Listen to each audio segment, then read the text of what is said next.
Fauzi,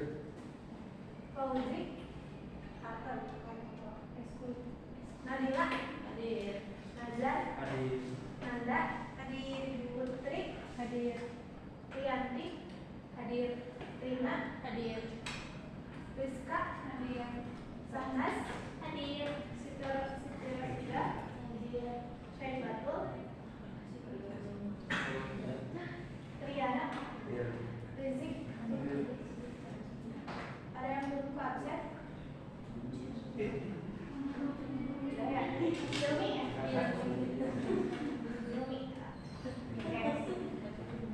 Oke, nah sebelum Ibu lanjutkan, ada yang tahu mengenai ketika kalian mendengar posisi strategis Indonesia dan potensi sumber daya alam, apa yang ada di benak kalian? Tentang astronomis. Ya. Jalur perdagangan. Ya. Ada lagi? Subur. Iya, betul. Nah, coba satu orang keuntungan dari letak strategis Indonesia itu berkenaan terhadap iklim. Nah, ini jelaskan saja ya.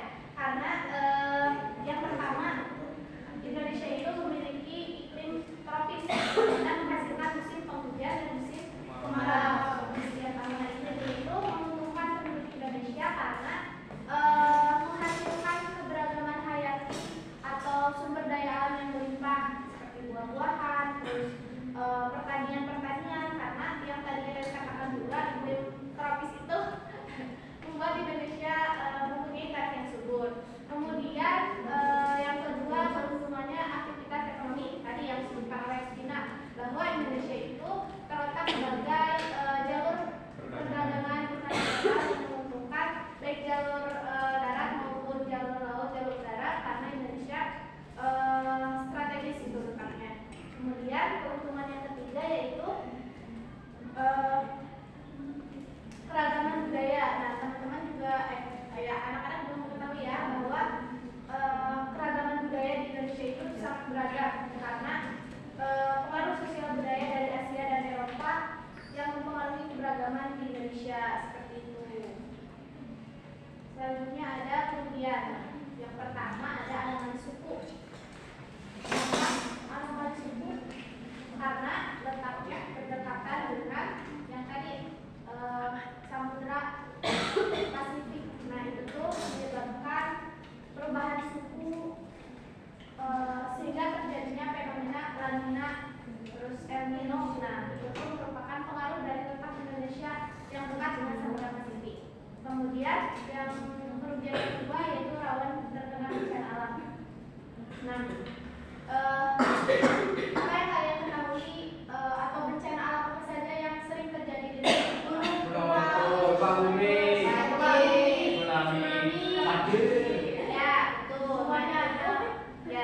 karena letak pengaruh juga merupakan pengaruh dari letak Indonesia juga yang diambil oleh dua terus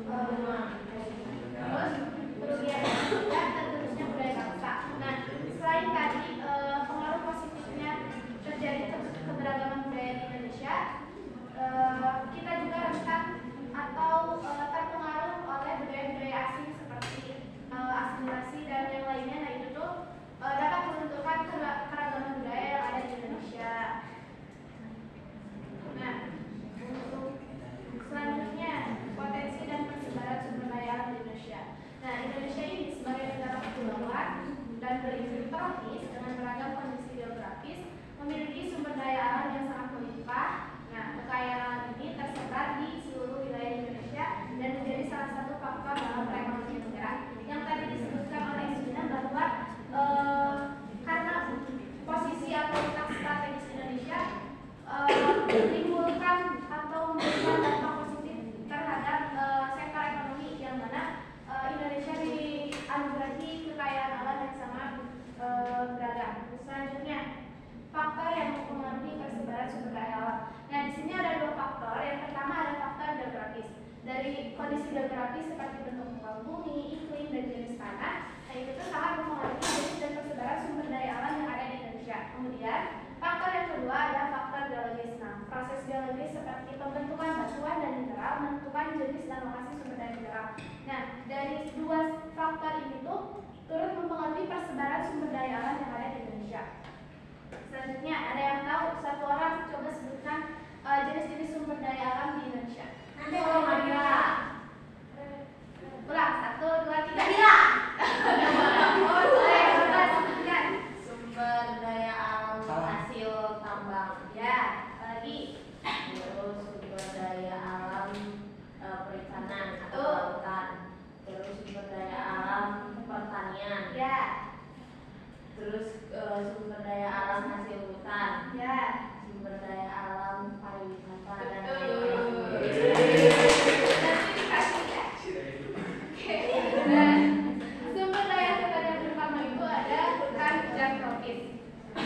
Karena tadi juga Indonesia memiliki iklim tropis, maka hutan hujan tropis di Indonesia juga cukup banyak gitu ya. Nah, persebarannya tuh ada di Sumatera, Kalimantan, Papua, dan sebagian wilayah Sulawesi. Kemudian untuk sumber daya yang kedua yaitu masih dalam sumber daya hutan, yaitu hutan mangrove. Nah, itu kan kita ketahui bahwa Indonesia merupakan negara kepulauan, maka persebarannya yaitu di pantai seperti di pesisir sebelah barat Sumatera, Jawa, Kalimantan, Sulawesi, dan Papua.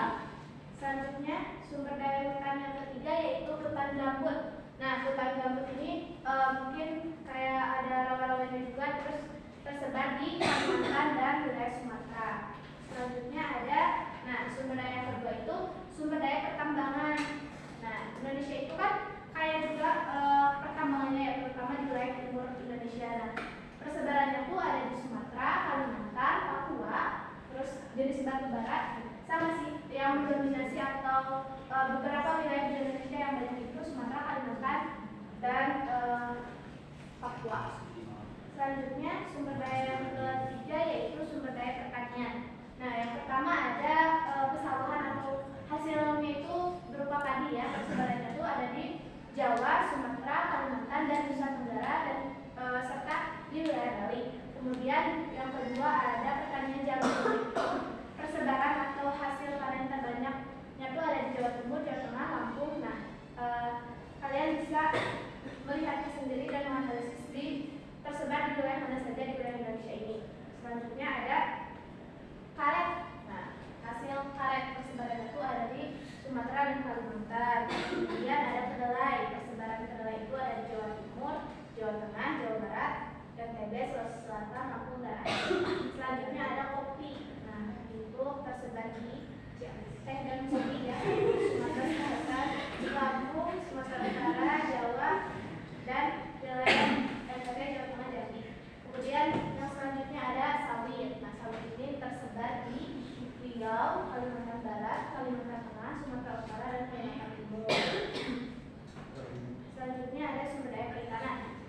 Nah, persebarannya ada yang tahu persebaran hasil perikanan selain dari wilayah ini?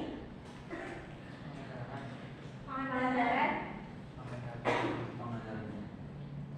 Ya, hasil dari sekolah ya. Di wilayah terdekat kita di Pangandaran. Natuna. Natuna. Oke, selanjutnya ada sumber daya energi. Nah, sumber daya energi ini persebarannya terdapat Riau, Kalimantan Timur, Kepulauan Riau, Jawa Timur, dan Sumatera Selatan. Selanjutnya, nah, apa sih manfaat dari potensi sumber daya alam yang ada di Indonesia? Yang pertama adalah devisa negara dari ekspor hasil. Nah, dengan kekayaan alam yang melimpah, ketika warga atau Indonesia berhasil mengolahnya, maka dapat melakukan aktivitas ekspor impor yang dapat menambah devisa negara atau devisa negara. Kemudian yang kedua, pemenuhan kebutuhan pangan dalam negeri. Nah, selain kita melakukan ekspor juga, kita dapat memenuhi kebutuhan pangan dalam negeri dari hasil pertanian itu sendiri seperti padi, jagung, dan yang menjadi makanan pokok orang Indonesia. Terus yang ketiga, pengembangan industri pengolahan. Nah, selain menjadi barang mentah, dari banyaknya sumber daya alam di Indonesia juga dapat menjadi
Pak.